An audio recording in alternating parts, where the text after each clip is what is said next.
नवनवीन व्हिडिओ पाहण्यासाठी व आमच्या सोबत राहण्यासाठी चॅनलला सबस्क्राइब करायला विसरू नका।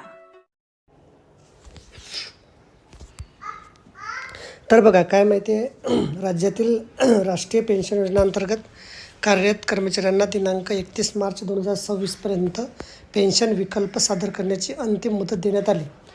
त्यामुळे राज्य NPS कर्मचाऱ्यांना कोणत्या पेन्शन योजनेचा विकल्प द्यावा याकरता संभ्रम निर्माण झाला आहे। तज्ज्ञांच्या मते काही प्रकारे दोन्ही पेन्शन प्रणाली फायदेशीर ठरणार आहे। सेवा अधिक असल्यास ज्या कर्मचाऱ्यांची सेवा अधिक आहे अशा कर्मचाऱ्यांना UPS पेन्शन प्रणालीपेक्षा NPS प्रणालीमध्ये अधिक आर्थिक लाभ मिळणार आहे। त्यामुळे NPS प्रणालीमध्ये कायम राहावं असा तज्ज्ञांचा सल्ला आहे। परंतु राष्ट्रीय पेन्शन योजनांमध्ये कौटुंबिक पेन्शनची हमी नाही, तर UPA कर्मचाऱ्यांच्या पश्चात वारसांना कुटुंब निवृत्ती मिळेल।